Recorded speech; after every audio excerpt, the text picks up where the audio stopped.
اب ہم آرگون کی فصیل کے تقریباً آخری حصے تک پہنچ گئے تھے اور ہمیں گھوم کر اس کے عقب میں جانا تھا جہاں سے موبت کو جانے والی سرنگ گزرتی تھی۔ ہم ایسے جنگل سے گزر رہے تھے جس میں کہیں کہیں چٹانیں اور جھاڑیاں بھی تھیں۔ میں پہلی بار اس طرف آیا تھا اور میرے لیے نشانی وہ ٹیلا نما پہاڑی تھی جس پر چڑھ کر میں نے اور روبیر نے پہلی بار سرنگ کے ہوائی دخول کے راستے دیکھے تھے۔ وہ پہاڑی ابھی دور تھی اور اس جگہ سے نظر نہیں آ رہی تھی۔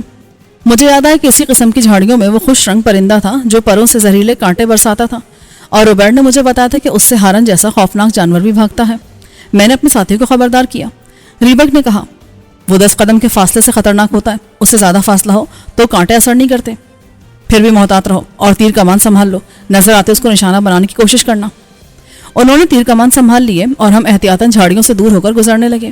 یہاں زمین سخت اور پتھریلی تھی، صرف وہیں سبزہ تھا جہاں مٹی تھی۔ شاید اس وجہ سے اس جگہ سبزہ زیادہ نہیں تھا، اور جو تھا وہ بھی خشک سا تھا۔ میری کوشش تھی کہ صبح سے پہلے پہلے ہم اس ٹیلے تک پہنچ جائیں اور پھر سارا دن وہیں رہیں۔ شام کے بعد ہی ہم سرنگ میں داخل ہونے کی کوشش کرتے۔ ٹیلے تک پہنچنا یوں بھی ضروری تھا کہ اس کے بعد ہم یہاں پائے جانے والے خطرناک جانوروں کی نظروں سے محفوظ ہو جاتے۔ بالآخر مجھے پہاڑی کا حیولہ نظر آیا اور میں نے اپنے ساتھیوں سے کہا کہ ہمیں اس طرف جانا ہے۔ اجنبی علاقہ ہونے کی وجہ سے راستہ تلاش کرنے میں دشواری پیش آ رہی تھی اور ہمیں جھاڑیوں کے درمیان بھٹکنا پڑ رہا تھا۔ میں اور ریبک سب سے آگے تھے۔ ایک جگہ راستہ 2 جھاڑیوں کے درمیان سے گزر رہا تھا اور ہم سب قطار بنا کر اس کے درمیان سے گزرنے لگے۔ دائیں طرف کی جھاڑی میں ہلکی سی حرکت ہوئی تو میں چوکنا ہو گیا۔ میں نے ہاتھ بلند کر کے سب کو رکنے اور ساکت ہونے کا اشارہ کیا تو وہ اپنی اپنی جگہ ٹھہر گئے۔ ریبک کے پیچھے موجود ایرٹ نے تیر کمان کا رخ جھاڑی کی طرف کر دیا۔ اچانک جھاڑی سے وہی خوش رنگ مگر زہریلے کانٹوں والا پرندہ نکلا۔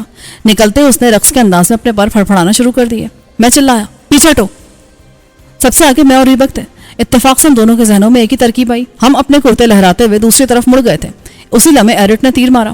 پرندے نے کریہ سی آواز نکالی اور تیر کھا کر واپس اسی جھاڑی میں گھس گیا۔ باقی سب اجلت میں پیچھے بھاگے۔ پرندے کے غائب ہوتے میں اور ریبک بھی بھاگے تھے۔ ریبک پیچھے تھا مگر وہ آگے نکل گیا کیونکہ چند قدم اٹھاتے مجھے چکر سا آیا اور ایسا لگا جیسے تاریک رات اور تاریک ہو گئی ہو۔ میری آنکھوں کے سامنے اندھیرا سا آ گیا۔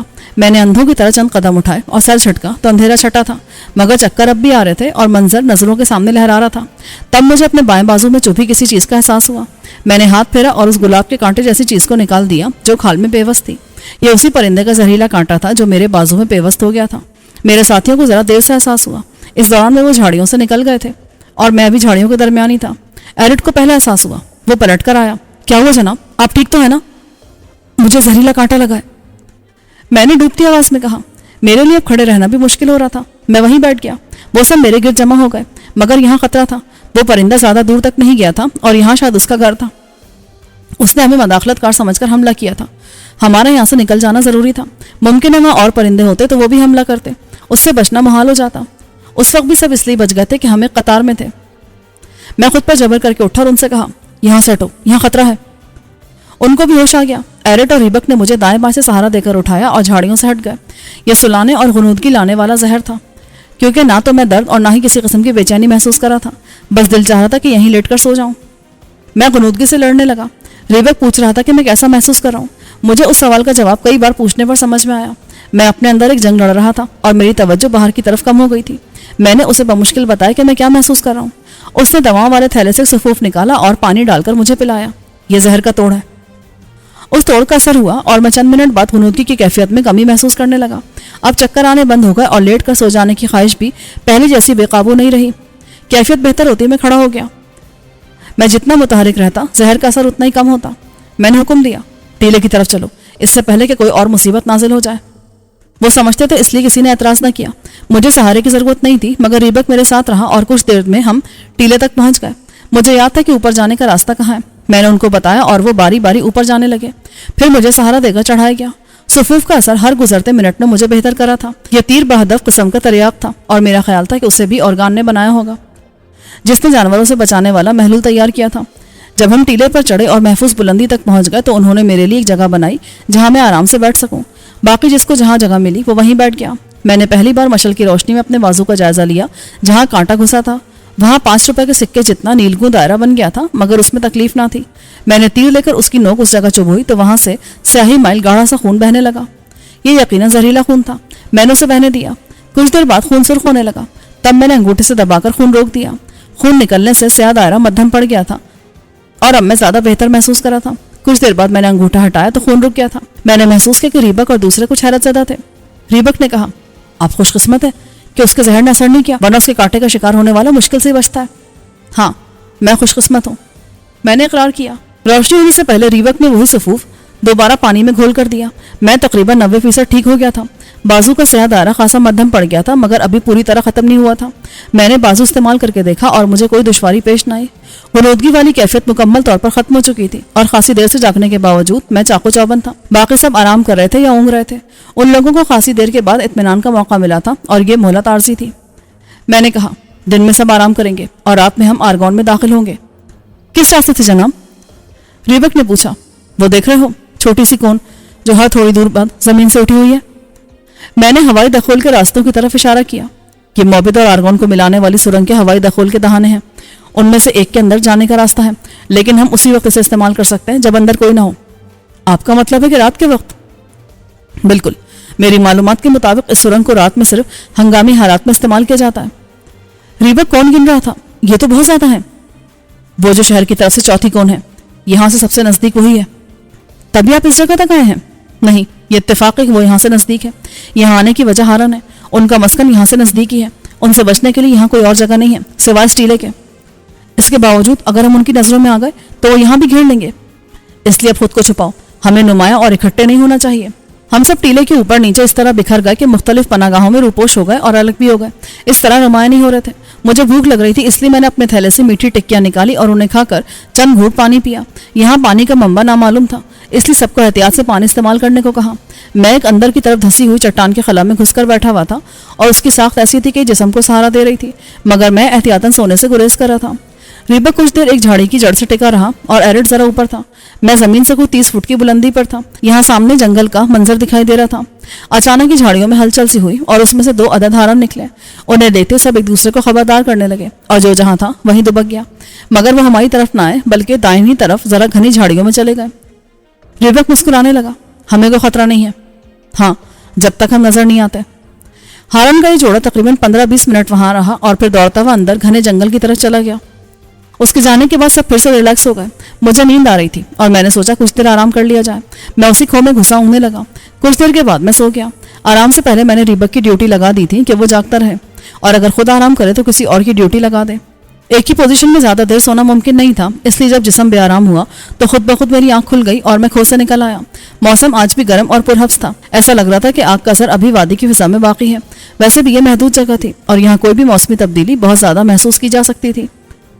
گرمی اور حبس کی وجہ سے بار بار پیاس لگ رہی تھی اور اس لیے سب معمول سے زیادہ پانی پی رہے تھے، مگر ہمارے پاس خاصی مقدار میں پانی تھا اور اس کا خطرہ نہیں تھا کہ پانی بالکل ہی ختم ہو جائے گا۔ یہ 24 گھنٹے آرام سے چل سکتا تھا۔ اس کے باوجود ہم احتیاط کر رہے تھے اور جب پیاس بڑھ جاتی تبھی پانی پیتے۔ مجھے خیال آیا کہ آرگون کا جائزہ لینا چاہیے۔ میں نے ایرٹ سے کہا، اوپر چلتے ہیں، وہاں سے آرگون شہر نظر آتا ہے۔ ریبک اب آرام کر رہا تھا۔ ایرٹ اور میں اوپر کی طرف روانہ ہوئے۔ ٹیلے کی بلندی 100 فٹ کے لگ بھگ تھی اور یہاں سے کئی میل کی دوری تک دیکھا جا سکتا تھا۔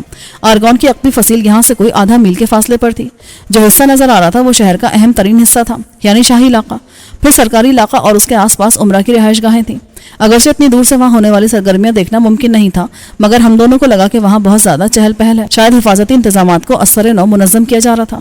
بہت دور جنوب میں ماحول دھندلا سا تھا، جیسے وہاں اب بھی دھوئیں کا اثر ہو۔ لازمی بات ہے اگر آگ باغات تک نہیں پہنچی تھی تو وہ فصیل کو چاٹ کر بجھ چکی تھی۔ ایرٹ نے کہا، ایسا لگ رہا ہے یہاں کوئی جلسہ ہو رہا ہے۔ میں نے اتفاق نہیں کیا۔ اس موقع پر جلسے کی تک سمجھ میں نہیں آ رہی۔ میرا خیال ہے یہاں حفاظتی انتظامات پھر سے ترتیب دیے جا رہے ہیں۔ ہمیں نظر آنے والی سرگرمی اسی سے متعلق ہے یا پھر شہر میں کوئی ہنگامی صورتحال درپیش ہے۔ اس صورت میں ہمارا اندر گھسنا مناسب ہوگا کیا؟ یہ تو اسی وقت پتہ چلے گا جب ہم اندر گھس جائیں گے۔ ہمیں آج رات اندر گھسنا ہے، البتہ کارروائی کرنی ہے یا نہیں اس کا فیصلہ ہم اندر جانے کے بعد ہی کریں گے۔ ممکن ہے حالات سازگار نہ ہو تو ہم جیسے اندر گئے ہوں گے اسی طرح واپس بھی لوٹ آئیں گے۔ ایک بات ذہن نشین کر لو، ہم خودکشی کرنے نہیں جا رہے، ہر قدم سوچ سمجھ کر اور دیکھ بھال کر اٹھانا ہے۔ ایرٹ نے سر ہلا دیا۔ ہم خاصی دیر اوپر رہے اور رفتہ رفتہ آرگون میں نظر آنے والی سرگرمی مدھم پڑ گئی۔ ایسا لگ رہا تھا جس مقصد کے تحت یہ سرگرمی جاری تھی وہ پورا ہو گیا تھا۔ ہم نیچے اترے تو شام قریب تھی۔ ساشا کی طرف بیٹھی اپنے طویل سنہری مائل بھورے بال سنوار رہی تھی۔ ہمارے درمیان میں واحد فرد تھی جس نے سفید رنگ کا لباس پہنا تھا۔ میں اس کے پاس آیا۔ تمہیں لباس بدلنا ہوگا۔ میرے پاس اور لباس نہیں ہے۔ ہمارے پاس ہے، میں نے کہا اور آرگون کی فوجی وردیاں نکال کر اس کے سامنے ڈھیر کر دی۔ ان میں سے دیکھ لو، جو تمہیں پورا ہے وہ پہن لو۔ کیا تم لوگ آرگون میں داخل ہوگے؟ بالکل، ہم اسی لیے آئے ہیں۔ اور مجھے بھی ساتھ لے کر جاؤ گے؟ ظاہر ہے، ورنہ تمہیں کیوں لاتے؟ میں جو جانتی ہوں وہ تمہیں بتا چکی ہوں۔ پھر مجھے ساتھ رکھنے کا کیا جواز ہے؟ جواز ہے، میرا خیال ہے تم جتنا جانتی ہو تم نے اتنا بتایا نہیں ہے۔ وہ کچھ دیر مجھے گھورتی رہی، پھر اس نے وردیوں میں سے اپنے سائز کی وردی تلاش کی اور اسے لے کر ٹیلے کے ایسے حصے میں چلی گئی جہاں وہ لباس بدل سکتی تھی۔ میں جب اسے دیکھتا تو مجھے روبیر کا خیال آتا اور میرا دل یہ سوچ کر بوجھل ہو جاتا کہ ریناٹ اور اس کے ظالم آدمیوں کی قید میں نہ جانے اس پر کیا گزری ہوگی، مگر فی الحال اس کے لیے میں یا کوئی دوسرا کچھ بھی نہیں کر سکتا تھا۔ وہ تقدیر کے حوالے تھی، اگر اس کے نصیب میں زندگی اور رہائی تھی تو یہ اسے ضرور ملے گی۔ صرف وہی نہیں بلکہ آرگون کے ہزاروں شہری زندگی اور رہائی کی امید میں بیٹھے تھے۔ ساشا لباس بدل کر آئی تو وہ اب ہمارے جیسی لگ رہی تھی۔ سفید رنگ کے لباس میں وہ الگ اور نمایاں تھی، اگرچہ ریناٹ اور سرکاری حکام کے لیے مخصوص حصے میں جو پہرے دار تھے ان کی وردی سرمئی رنگ کی تھی اور ہم عام سرخ فوجی وردی میں تھے، مگر پھر بھی ہمیں اجنبی سمجھنا دشوار تھا۔ جب تک ہم پر شک نہ ہوتا کوئی ہمیں نہ روکتا۔